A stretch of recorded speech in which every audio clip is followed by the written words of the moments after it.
श्रोते हो, आपण आपल्या आजच्या शोमधल्या पुढच्या रचनेकडे वळूयात आणि जी आपल्याला पाठवलेली आहे सौ अलका वसंत येवले पुणे यांनी. आणि मॅडमनी 2 चारोळ्यामध्ये लिहिलंय की माझ्या मनातले भाव लिहिते मी कागदावर, वाट मोकळी होताच हसू कुठे गालावर.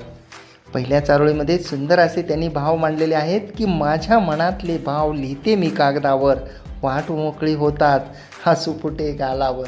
आणि दुसऱ्या चारोळीमध्ये त्यांनी लिहिले की स्वशब्दांचे संमेलन आज भरले मनाशी, स्वशब्दांचे संमेलन आज भरले मनाशी, साक्ष मला लेखणीची ऋणाईत होऊ कशी, साक्ष मला लेखणीची ऋणाईत होऊ कशी. अप्रतिम अशा चारोळ्या होत्या श्रोते हो. आणि पुढची एक कविता आपल्याला पाठवलेली आहे अर्चना कोहळे नागपूर येथून. आणि मॅडमनी लिहिलं आहे की माझी लेखणी आतुर असते नेहमी काहीतरी लिहायला, माझी लेखणी आतुर असते नेहमी काहीतरी लिहायला, मनातले विचार आणि माझे निरीक्षण कागदावर उतरवायला, मनातले विचार आणि माझे निरीक्षण कागदावर उतरवायला, लेखणीने जास्त वाचायला, लेखणीने जास्त वाचायला आणि कमी लिहायला शिकवले, लेखणीने जास्त वाचायला आणि कमी लिहायला शिकवले, मनातले काहूर कागदावर उतरवून क्षमविले, मनातले काहूर कागदावर उतरवून क्षमविले. अतिशय अप्रतिम असे भाव होते श्रोते हो की मनात जेव्हा काहूर उठतं, मनामध्ये जेव्हा विचारांचं द्वंद्व चालू होतं, त्यावेळी लेखणी आपला आधार बनवून आपल्या मदतीला येते आणि लेखणीच्या माध्यमातून आपल्या मनावरचं जे ओझं असतं ते हलकं होतं श्रोते हो. आणि पुढची जी एक सुंदर अशी कविता आहे जी आपल्याला पाठवलेली आहे रत्नेश रामचंद्र बाईत, मुक्काम लोकरवन, पोस्ट म्हापळ, तालुका मंडणगड, जिल्हा रत्नागिरी येथून. सरांनी त्यांच्या रचनेमध्ये लिहिले की लेखणीचे बोल माझ्या कोऱ्या कागदावर उमटतात, लेखणीचे बोल माझ्या कोऱ्या कागदावर उमटतात, कधी ज्ञानाचे झरे तर कधी प्रबोधनाचे धडे देतात. वा, कधी ज्ञानाचे झरे तर कधी प्रबोधनाचे धडे देतात. लेखणीचं भांडवल फारसं मोठं नाही, लेखणीचं भांडवल फारसं मोठं नाही, कोरा कागद आणि निळी शाई. लेखणीचं भांडवल फारसं मोठं नाही, कोरा कागद आणि निळी शाई.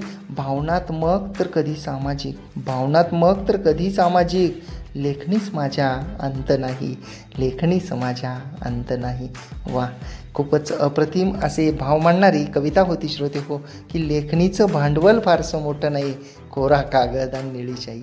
परंतु एवढ्याशा भांडवलावर लेखणी मात्र समाज मनाच्या काळजाचा ठाव घेते, समाजातल्या प्रत्येक व्यक्तीच्या काळजाचा ठाव घेते, ती समाज प्रबोधन करते, ती प्रेरणा देते, ती प्रत्येकाच्या जीवनामध्ये आनंद निर्माण करण्याचा प्रयत्न करत असते श्रोते हो. अशी एक सुंदर अशी कविता आपल्याला पाठवलेली आहे सौ मनीषा गंगमवार यवतमाळ येथून. आणि मॅडम लिहित आहेत की शब्दांची गुंफण झाली लेखणीला बळ मिळाले, शब्दांची गुंफण झाली लेखणीला बळ मिळाले, मनकवडे बहरून आले काव्य सुगंधित झाले. त्या पुढं असं लिहित आहेत की मनकवडे बहरून आले काव्य सुगंधित झाले, शब्दसुमनांची माला सुगंधित जीवन झाले, शब्दसुमनांची माला सुगंधित जीवन झाले, लेखणी सखी मिळाली आयुष्य बदलून गेले, लेखणी सखी मिळाली आयुष्य बदलून गेले. आणि खराय श्रोते हो, ज्याचा सखा किंवा ज्याची सखी ही लेखणी असते त्या व्यक्तींचं आयुष्य खरंच बदलून जातं. त्या व्यक्ती सकारात्मकतेनं लिहू लागतात, सकारात्मकतेनं बोलू लागतात, सकारात्मकतेनं वागू लागतात. त्यांच्या मनामध्ये असलेला राग द्वेष हे सर्व निघून जातं. आणि श्रोते हो, पुढची जी एक सुंदर अशी कविता आहे जी आपल्याला पाठवलेली आहे श्री विजय आत्माराम खंडागळे लोहगाव पुणे येथून. आणि सरांनी लिहिलं आहे की लेखणीची संगत आयुष्याची रंगत आहे, लेखणीची संगत आयुष्याची रंगत आहे, भावमणीचे सारे शब्दात गुंफत आहे. वा, भावमणीचे सारे शब्दात गुंफत आहे, मूळ लेखणीची या घट्ट धरावी मनी, मूळ लेखणीची या घट्ट धरावे मनी, शिकवी जीवन जगण्या आम्ही तिचे ऋणी, मूळ लेखणीची या घट्ट धरावी मनी, शिकवी जीवन जगण्या आम्ही तिचे ऋणी, आम्ही तिचे ऋणी. अतिशय हृदयस्पर्शी अशी रचना होती. आणि पुढची सुद्धा एक सुंदर अशी चारोळी आपल्याला पाठवलेली आहे बी सोनवणे मुंबई यांनी. आणि सर लिहित आहेत की समाजाच्या प्रबोधन आणि न्याय हक्कासाठी लढणार, समाजाच्या प्रबोधन आणि न्याय हक्कासाठी लढणार, जनजागृती निर्माण करणारे लेखणी असे हे एकमेव हत्यार जनजागृती निर्माण करणारे लेखणी असे हे एकमेव हत्यार. अतिशय सुंदर अशी चारोळी होती श्रोते हो. आणि वास्तव मांडणाऱ्या या सुंदर चारोळीनंतर पुढच्या एका कवितेकडे आपण वळूयात. आणि जे आपल्याला पाठवलेले आहे मनीषा पावले पुणे येथून. आणि मॅडम लिहित आहेत की किमिया न्यारी लेखणीची दुःखही सुखही लिहिते. किमिया न्यारी लेखणीची दुःखही सुखही लिहिते. परीक्षाही देते पासही होते. परीक्षाही देते पासही होते. सही करण्या उपयोगी येते जेथे जाते सोबत राहते. सही करण्या उपयोगी येते जेथे जाते सोबत राहते. तिच्या विना जगणे काय किंमत तिची अनमोल आहे. तिच्या विना जगणे काय किंमत तिची अनमोल आहे. अतिशय अप्रतिम अशा या रचनेनंतर श्रोते हो पुढच्या एका कवितेकडे आपण वळूयात. आणि जी आपल्याला पाठवलेली आहे राजश्री पाटील सोलापूर येथून. आणि त्यांनी लिहिले लेखणी शीर्षकाखाली की लेखणी माझी मोहरते हळुवार हाती खुलते. लेखणी माझी मोहरते हळुवार हाती खुलते. मोतियांची माळ जणू कागदावर रेखाटते. लेखणी माझी मोहरते हळुवार हाती खुलते. मोतियांची माळ जणू कागदावर रेखाटते. सुंदर आविष्कार लेखणीचा माझ्या. सुंदर आविष्कार लेखणीचा माझ्या. काळजातून बोलते कानी बोलते हुंकार तुझ्या. सुंदर आविष्कार लेखणीचा माझ्या. काळजातून बोलते कानी बोलते हुंकार तुझ्या. वा, खूपच अप्रतिम अशी ही रचना होती श्रोते हो. आणि श्रोते हो तुम्हाला माहीत असेल की लेखणी म्हटलं की आपण आपल्या मनातले भाव व्यक्त करणारं एक प्रभावी असं माध्यम समजतो. परंतु श्रोते हो आज आपण आपल्या शोमध्ये पण लेखणीला फक्त बोलतं केलं नाही तर लेखणीप्रती कृतज्ञता व्यक्त केली. आपण आज लेखणीला बोलायला लावलं आणि लेखणीबद्दलचे सुंदर सुंदर असे भाव आपण सर्वांनी आपल्या ओळीमध्ये मांडले. श्रोते हो तुम्हाला माहीत आहे का की दरवेळी असं होतं की मी तुमच्या सुंदर सुंदर कविता सादर करत जातो आणि वेळ मात्र दरवेळी दरवाजा ठोठावत असते. आपल्या शोची वेळ संपत आलेली आहे असं मला वारंवार घड्याळ खुणावत असतं. आणि खरं आहे की जरी तुमच्याशी गप्पा मारण्याचा मोह जरी आवरत नसेल तरी शेवटी श्रोते हो वेळेचं बंधन हे असतंच. आणि तुम्हाला माहीत असेल की आज अतिशय सुंदर अशा अप्रतिम अशा रचनांचा आपण आस्वाद घेतला. शेवटी जाता जाता मी माझ्या एका चारोळीने आपल्या आजच्या शोचा हा समारोप करतोय. मी माझ्या चारोळीमध्ये लिहिले की जगणे नि मरणे हे तर आहे विधिलिखित प्रारब्ध.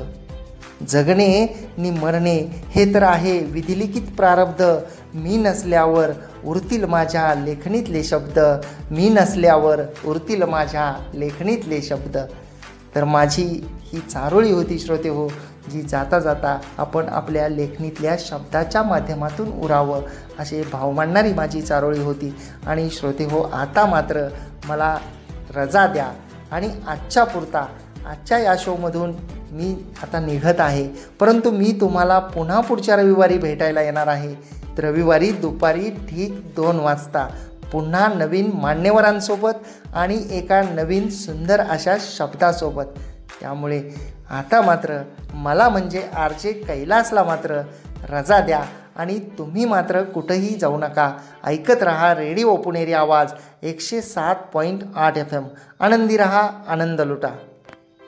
नमस्कार श्रोते हो, आपण ऐकत आहात रेडिओ पुणेरी आवाज 107.8 FM.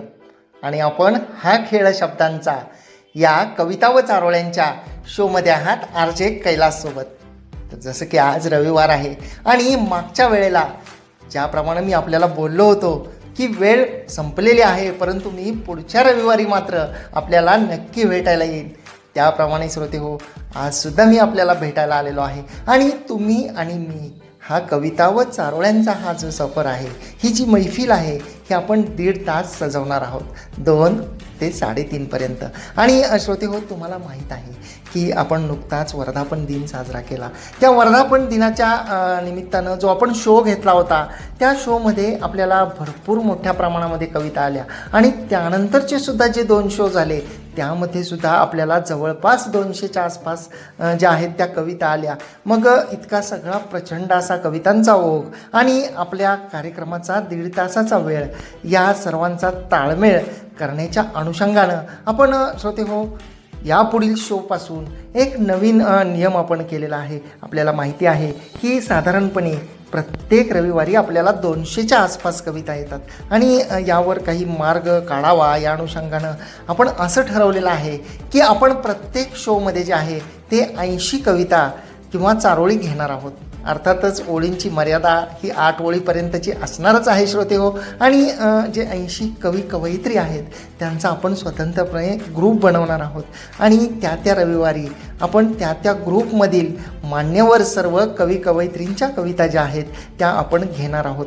आणि आपण त्या ग्रुपमध्ये सामील झाल्यानंतर तेथे आपल्याला सर्व माहिती शोच्या अनुषंगानेची मिळेल. आणि जसं की आपण नवीन नियमांसह पुढचा शो करतो आहे त्यामुळं त्यामध्ये एक हा सुद्धा नियम आहे की ज्यांनी एका शोमध्ये सहभाग घेतलेला आहे ते पुढील 2 शोमध्ये कमीत कमी सहभाग घेऊ शकणार नाहीत.